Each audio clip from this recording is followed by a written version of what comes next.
So you're ready? Yeah. Okay. Well, I'd like to welcome you to MA TESOL presentations, and good morning to all of you. And so what I'm going to do today, I'm going to give information about the program, about the courses that you need to take, and then also answer your questions. So the first thing is that MA TESOL program has two programs within the MA TESOL. One is the MA, which is Master's Degree in Teaching English as a Second Language, in which you'll have to have like 375 hours of instruction, 10 courses, 30 units. If that is not what you want something shorter than that, then we also offer a certificate in teaching English as a second foreign language. That's about 50% of the work of a master's degree. And you can finish it in 1 year or in 2 semesters, okay? So that's the way it's done. And to finish the master's degree, I will tell you later on, it will take you anywhere between 18 months to 2 years to finish. But of course, if you want to take longer, you could certainly do that. But if you're in a hurry, you could finish it in 18 months. Once you get your degree, earn your degree, the program will prepare you to teach English globally. You can teach English anywhere on earth. And everywhere on earth, they need trained ESL, EFL teachers. You can also publish ESL, EFL material. Let me explain the difference between ESL and EFL. ESL stands for English as a Second Language.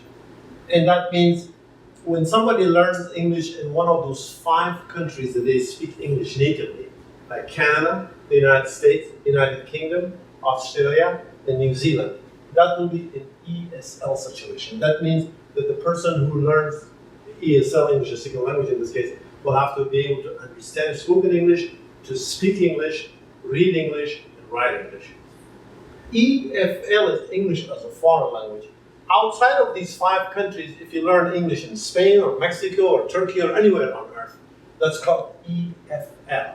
And then mostly in EFL, the emphasis is on more academic aspect of the language, like reading and grammar and writing. There's not as much spoken and listening abilities enhanced. So you could publish books for both ESL and EFL situation. The other thing that you could do with this degree is to write proficiency tests, to write placement tests, and to write diagnostic tests. Our program is very unique that we offer a course on assessment and testing proficiency and strategies. And this uniquely prepares you to actually work for these test-making companies. There are a lot of companies that they make tests. I talked about ESL and EFL. People have different level of proficiencies. And so when they enter a program, we need to find out what their level is. And to find that level of proficiency, we have to give them what? A placement test or a diagnostic test to see where the areas are that the person is doing very well and then what other areas the person is not that well, so you can put them in the right place. So placement test, so you learn how to make it, how to judge tests. If you go to the market, there are so many tests. They all look very good. The cover's brilliant and bright and nice, but how about the content? How can you judge the test? So you learn that one too. You can also learn how to administer, direct, or coordinate ESL, EFL programs. And also you learn to do this for both private and non-profit organizations.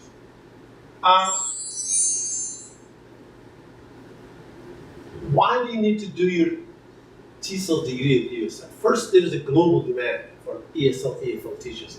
As I mentioned to you before my presentation, that there are more non-native speakers of English than native speakers of English. Actually, for every native speakers of English, there are 3 non-native speakers of English. That means what? Someone has to go out and teach them.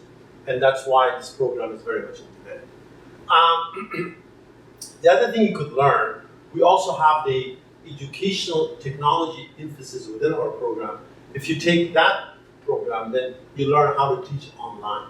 Okay, so that's another aspect of that. And of course, our program has been in business for over 40 years, and we have graduates that we work in various parts of the world. Almost every university you go in Asia, you will find somebody who was trained and got a degree from USF.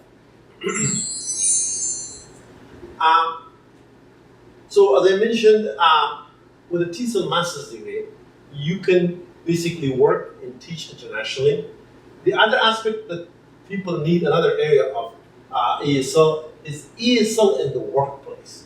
So there are companies that they will hire you to teach English as a second or foreign language in the workplace. For example, Google, Samsung. Samsung, I've been to Korea 13 times training teachers. Samsung hires a lot of our graduates to teach English to the Samsung workers, engineers, software engineers, hardware engineers, other people that they work there, and also to give them cultural sensitivity training. So you learn also cultural sensitivity training, part of this class, part of this program. There is a course we offer, it's called Language and Culture. It's basically cross-cultural communication. So you learn that. So that's why these companies like Samsung and Alibaba, they want you to come there and kind of teach them not only English, but the culture associated with English-speaking countries, and in this case, the United States. There are also private schools here in the Bay Area that they can hire you. ELS, English Language Services, St. Giles, Kaplan, EF, Education First. There's so many of them. And in some of them, our former graduates, because we have been in the business for so long, they are the directors of these companies. And they usually ask us to provide, to refer our graduates to them. So although we don't have officially a placement service, but almost everyone, I help each and every student in my program before they graduate and after they graduate, and we have 100% placement. And so that's what we can claim. Because we find them jobs, we refer them to jobs. They're actually, at this moment, have more jobs than the students that I can refer to. Okay. So both internationally and locally. Non-profit organizations, Refugee Transition, Canal Alliance, every semester they hire people from us. For these companies, however, or for these organizations, this is like we refer students to work there as a volunteer, those that they don't have any teaching experience. While they are in training at USF, they can go there and work and learn how to teach and implement those theories and practices that they learn in our program. So this is kind of you give something back to the community by teaching as a volunteer and also learning and working with another teacher. So you first work with the teacher as a teacher assistant, and then they will give you a class to teach 2 to 3 nights a week or days. So many hours, like 6 hours to 10 hours a week. We also, Peace Corps also hires teachers from us. Teach for America also hire teachers.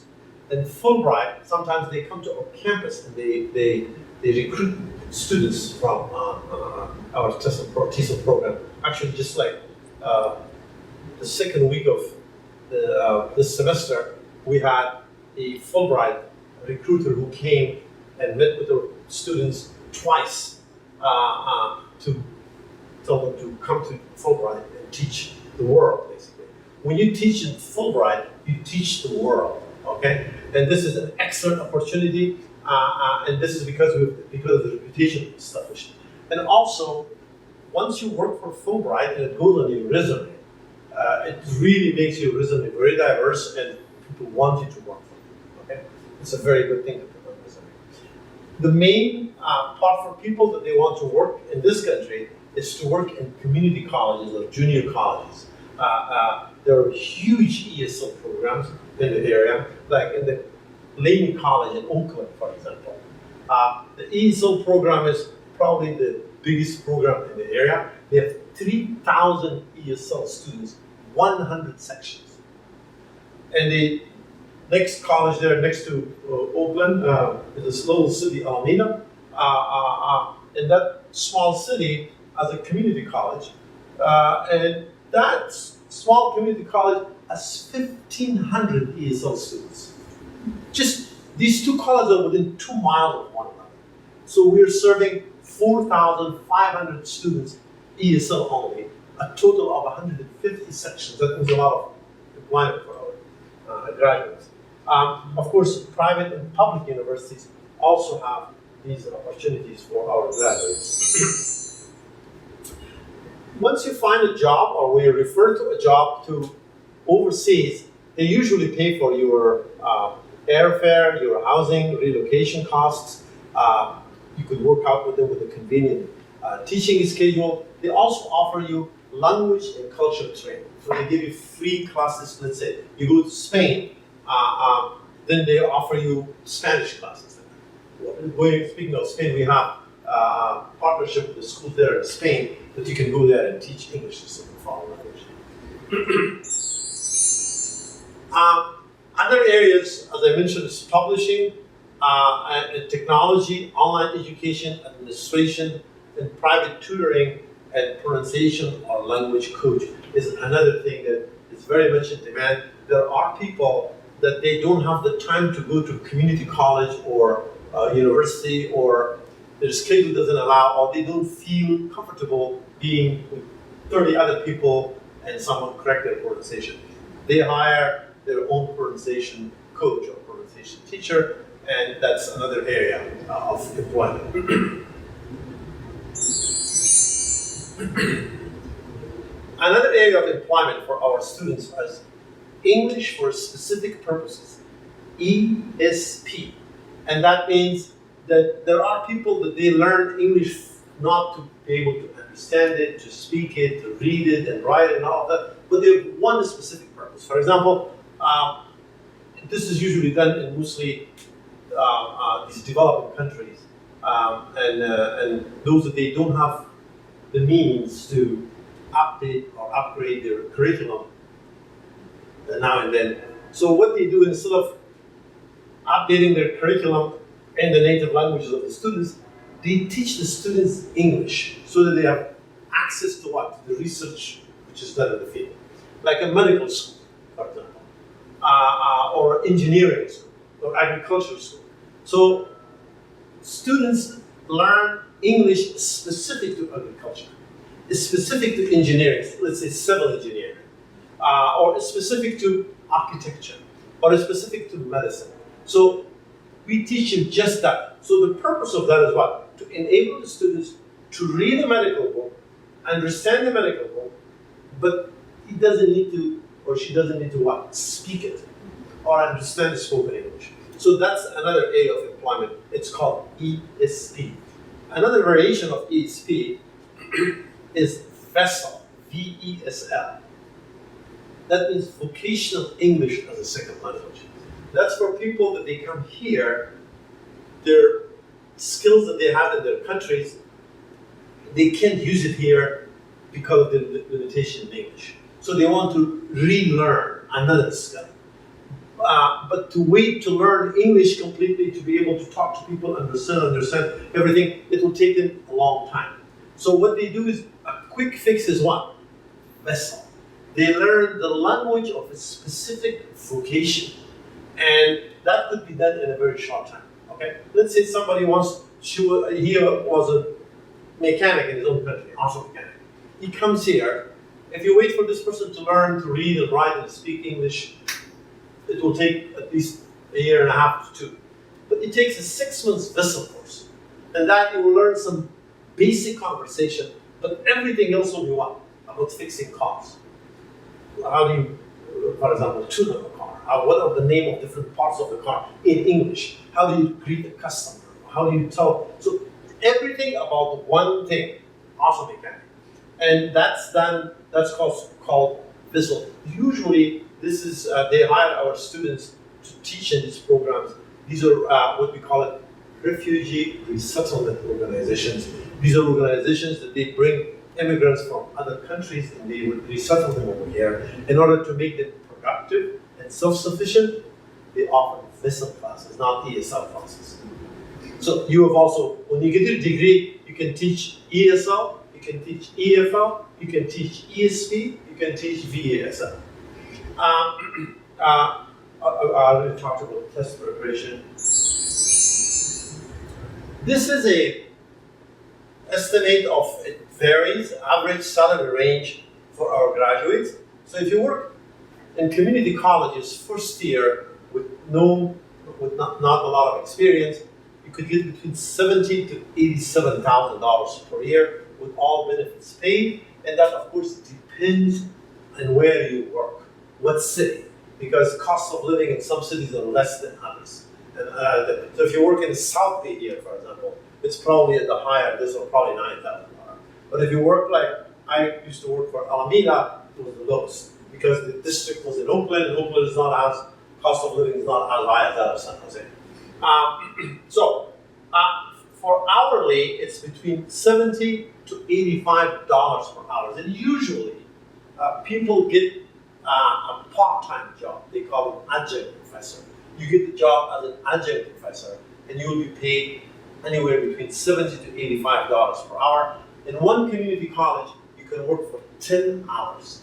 So, and then most graduates, instead of working full-time, which is difficult to find sometimes, because you need some years of experience, when they graduate, they work in 2 community colleges, or sometimes in 3 community colleges, and they work, 20 hours, and you can do the math, 85 times 20, and how much will that per week, and then times 4 per month. So they easily make over $6,000 a month, just by working part-time to community colleges. Other area of employment is state universities. And I should mention that there are 115 community colleges in the state of California. 20 of them are in the immediate Bay Area. State universities, there are 23 of those state universities, CSU system. Most of them, or almost all of them, have an IEP program. IEP stands for Intensive English Program. And that means they bring international students from around the world, but when they come here, they go to the class and they find out that their English is not strong enough to understand lectures, take notes, and then come and give oral presentations. So they refer them to the IEP program. There, they study from 18 to 21 hours per week for a year or 6 months to be prepared to go back to the class to be mainstream. So they also hire our students, but the salary is not as good as community colleges. It's between $50 to $55 per hour, but they give you more hours. There is no restriction like what you had, like 10 hours in community colleges. This is the private hand of state universities. I have students that they work for 20 to 25 hours in one place. So that kind of adds to the amount of money they make per month. Private schools, they don't pay very well. They make money, they charge students a lot more, but they don't pay the teachers. So it depends on your degree. If you have no degree, I mean, your certificate, probably get between 16 to 23. With a master's degree, you could start probably around 30, and then you could get to 50. Like this is an example of a private school too. So you need an MA or certificate for that. So that's the difference between MA and certificate. With a certificate, you cannot work in a community college. You have to have a master's degree. And of course, overseas, it varies what countries you go and what kind of deal you get. So it's somewhere between $30,000 to $60,000. But also remember that they subsidize your housing and they subsidize other things, and the cost of living is not that. In American dollars means so much that you live in a country, and so you make a lot more money overseas, even though this amount looks not promising, but you make more money when you can save a lot more dollars and come back here. Adult educations, they also require a credential, but a lot of adult education are disappearing in most areas. They become part of community colleges, and they call them non-credit ESL. For that, you need a master's degree, and you get this deal.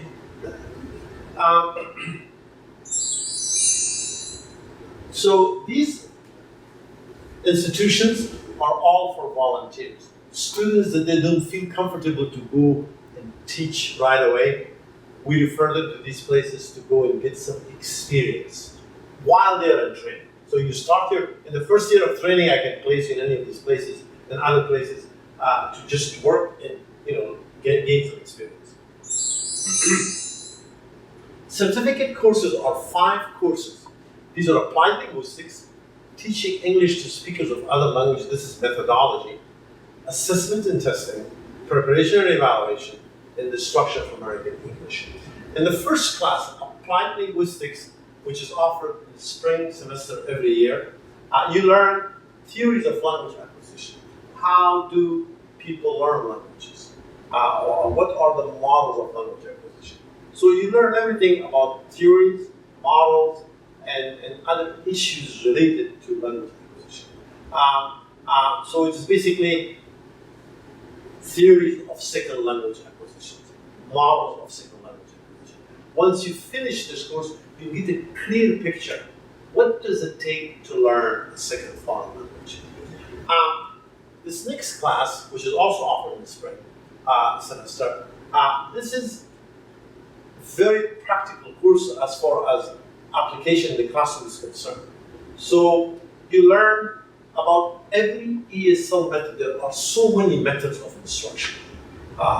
You learn about the traditional ones, the non-traditional ones, and in addition to those, you also learn how to do lesson plan, how to teach different language skills, how to teach listening, how to teach speaking, how to teach vocabulary, how to teach reading, how to teach writing, how to teach pronunciation, how to teach grammar, and so forth and so on. So it's all how to.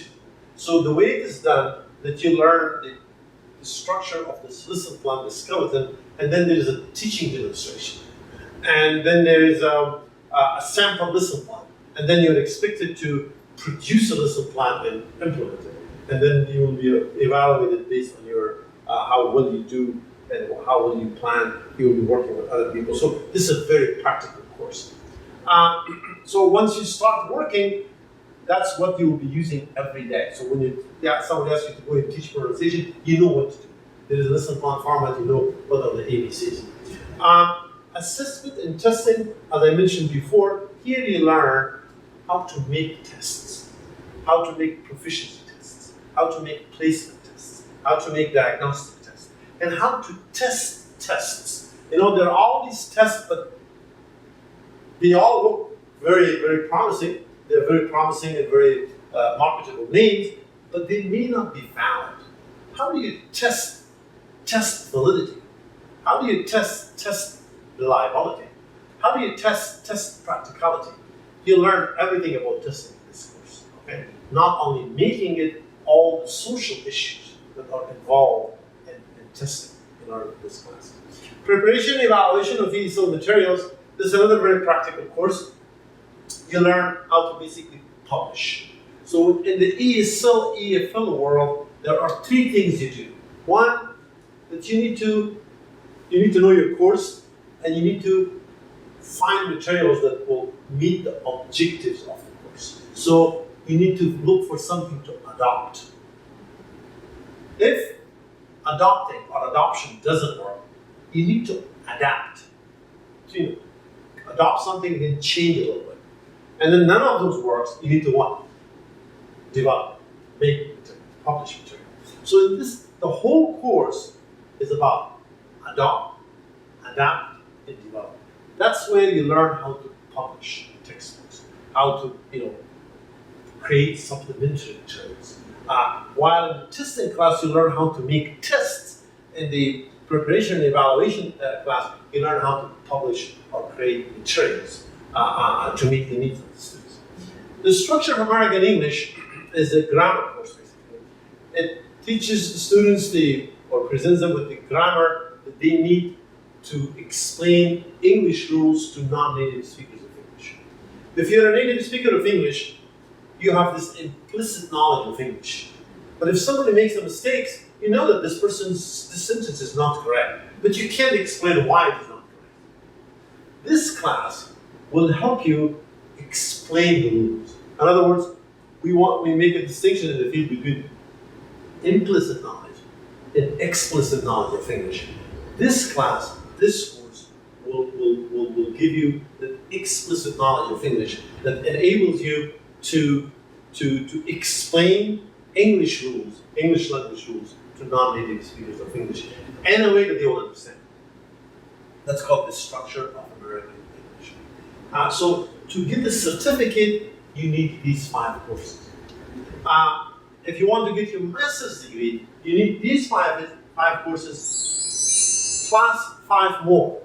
Sociology of language, research in first and second language acquisition, language and culture, methods of education research, MA thesis field project.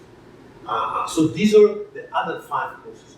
All of them are linguistic courses except for this course, this methods of education research. This is a required course for all master's degree students that they have to take it, but everything else is what? All language based.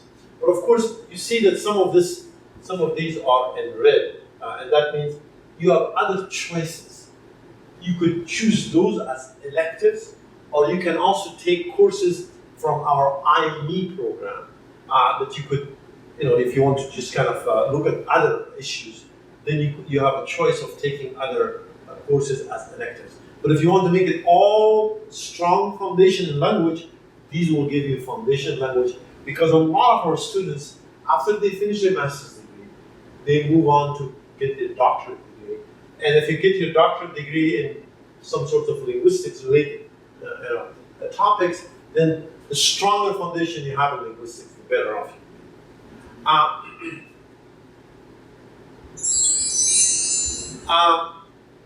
We also have partnership with the UC Berkeley certificate program. So if you come from UC Berkeley certificate program, then these are the courses that you're expected to stay. Are you coming from UC Berkeley? No. Then if you don't come from UC Berkeley, it doesn't apply to you. We also have partnership with the credential program. So people that they go for teacher credential program, then they finish their credential, and then they come and take these 5 courses. Then they get their master's degree in teaching English. The content of other 5 courses are covered in their credential courses. Yeah. You're not in the credential program, right? No, okay. And then we also have partnership with UC Santa Cruz, and once they get their credential from there, their certificate from there, they can take these courses. And we have lately re-articulated our program that you could both for UC Berkeley and UC Santa Cruz, that students could take classes in both campuses simultaneously.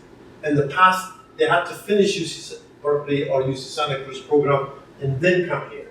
Now they can do at the same time. This is our MA TESOL schedule, the courses that we offer. Tuesdays, we offer the research course from 4:30 to 7 p.m. And that is the course from a different department. The one I told you is only one course. So sometimes the schedule is not on Tuesdays, it's only Saturdays. So, but that's something. Wednesday, I know that for a fact that we do offer courses that one course starts from 3:45 to 6:15 in the fall, for example.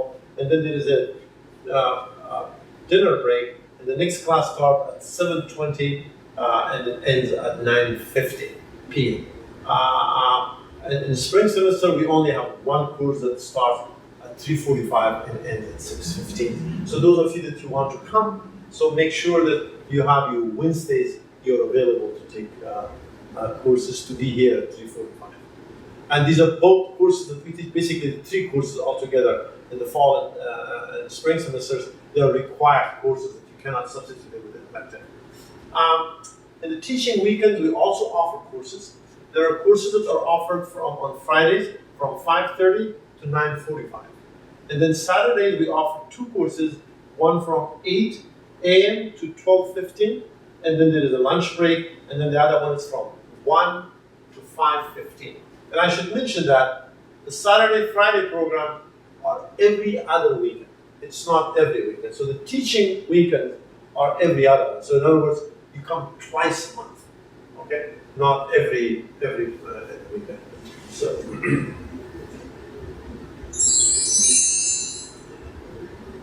you could, as I mentioned at the beginning of the presentation, you can finish this program in 18 months or 2 years. If you want to do it in 18 months, you're expected to take 3 courses each semester, and 3 courses in the fall, 3 courses in the spring, 2 in the summer, and then 2 in the fall of the following year, and you're done. If, however, you work full-time, we wouldn't recommend this one, okay? If you work full-time, like 40 hours a week, I would just say take 1 or 2 courses. 3 courses will be too much to handle, okay? Because these courses, it's not that you come to the class and sit there and sit time. There's a lot of other work, a lot of reading that's assigned, a lot of papers that you have to write, creating lesson plans, working with other people to complete projects. There's a lot of cooperative group work. So all of this requires time. So then you could go to the 2-year program that you can take 2 courses at a time, and then you could finish it in 2 years. But again, if you work full-time and you have a lot of other obligations, family and social obligations, you don't have to finish it in 2 years. You could finish it in 3 years. I think you have 5 years to finish it, okay? You can take, but the earlier you do it, the better off you will be, because the material stays with you, number 1, and number 2, the longer you wait, the more expensive it becomes, okay? We are a very expensive university, okay? So that's how it works. Okay? Also, if you have work, like you finish your BA or BS degree, and then after that, you took other courses of graduate level and are similar to our courses, then you can talk to me. You will see if you can transfer some of these courses. You can transfer up to 6 units or 2 courses into the master's degree program, and if you do that, then it makes it shorter for you. Yeah. To apply for this program, you need a bachelor's degree. You have to have it, and then you need to apply. You need to have this application fee of $55, but it's waived because of this presentation that you can put up with this with my presentation. So this is waived for you, but you need 2 letters of recommendations, preferably from your former professors, somebody who could tell us how you cope with the academic work, how committed you are to finishing the program. If you start something and you finish, that you have the aptitude. So it's preferable that you get it from former professors. If, however, it's not possible, you get 1 letter from a former professor, then you could have your supervisors, your colleagues to write, but the relatives are out of question. So you need to have somebody who can, all we want to know is that you're a person who's committed. When you start something, you finish it, okay? That you have the aptitude, that you have the perseverance, and you have the interest and the convictions. Okay, that's all I want to know. And we want to kind of get somebody who can attest to this. A professor, a supervisor, a colleague. Another important one is a letter of intent.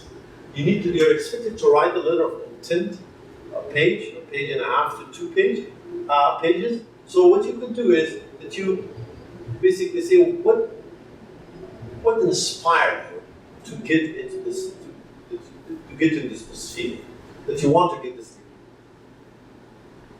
Then you need to say, what do you want to do with this after you finish? Okay. So what's your plan? So what inspired you? Why you're doing this, and where are you going to use this knowledge? And remember, we are committed to social justice and human rights education, and so I encourage you to read our mission statements on our website and see if you could align what you want to do with what school want you to accomplish based on those principles. That would be great. So please visit our websites and read the mission statements, that kind of thing. But yeah, so that's what you want, what inspired you and what you want to do with it. We also need your official transcripts. I know it takes time. If you want to apply for, let's say, for fall semester, you need to apply now, and it may take you a couple of weeks or even a month to get your official transcript. But if you have an unofficial transcript, you could upload that and then send your official transcript whenever you get it. Okay? So we could wait for that, but we need to see that you have a transcript, and you could get that. I think you could go to the website of your university and get a copy of that. Another thing we want to see is your resume. It's very important for us to see where you work, what kind of work you have, what kind of background you have, and also what languages do you speak? Did you learn a language other than English, if English is your first language? And, and, uh, and also, did you visit countries? Did you go overseas? Were you exposed to other cultures and languages? That's very important for us because we want to see how you can empathize with the future students. So if you've tried to learn another language, let's say you went to Spain and you tried to learn Spanish, or you went to Ecuador and wanted to learn Spanish, and you live there or work there. That working in that experience and that living experience there probably gives you special empathy to what? To relate to the students. What does it take to learn a foreign language? What kind of frustration a person could experience firsthand? Knowing that, having that kind of experience could help you what? To present your material in a more sensitive way. So we want to see that. If you have that kind of experience, we really encourage you to put languages you've learned, foreign trips you've taken, and any kind of exposure to other cultures, other languages. At least I look at it very carefully. I can tell, oh, this person will make an excellent or outstanding ESOL or AFL instructor because of all these other sensitivities. One thing is we give you a lot of things from the textbook. It's the personal experience, the personal connection, the personal touch that you have that will what? Will uniquely prepare you to teach the language. Yeah. Then if you're in school right now, we need a letter from the school to say that you're going to finish by the end of May or June so that you're prepared to start the program in the fall. And to apply, you go to our website. That's the address. I certainly hope I have the correct one. And I'm sure that you know because you're in school. So you go there, and in the meantime, I give you my phone number, my email address, while you're filling out the application form. And if you have a question, if you want some clarification, please don't hesitate to email. Email me or call me. I'll be glad to talk to you and help you complete the registration online. And once you apply, you can also shoot me an email and say, Dr. Popal, I applied, please follow up. Then I can go and follow up and see that what? That they expedite that. That it's not lost. Sometimes, you don't push the right button, it's not there, and you think that you applied. And then I go there and they say, you don't have the application, then you have to redo it. It has happened before. So you do that, and then application will be there, and there are 3 parties that they read the application. And then it goes through some checklist and scrutiny, and then if you're accepted, you'll be informed. So the sooner you do it, the better off you are. And again, if you have any questions, you can always email me or even call me or text me. I'll be glad to answer. So at this point, I'd like to answer any questions. So does the program only start in the fall, or is there a spring retreat? No, it's spring and fall. Yeah, and if you let's say you apply for fall, but you have a lot of time in the summertime, you want to take a course in the summer, then I can help you get into take a course or 2 up to 6 units as a special status student.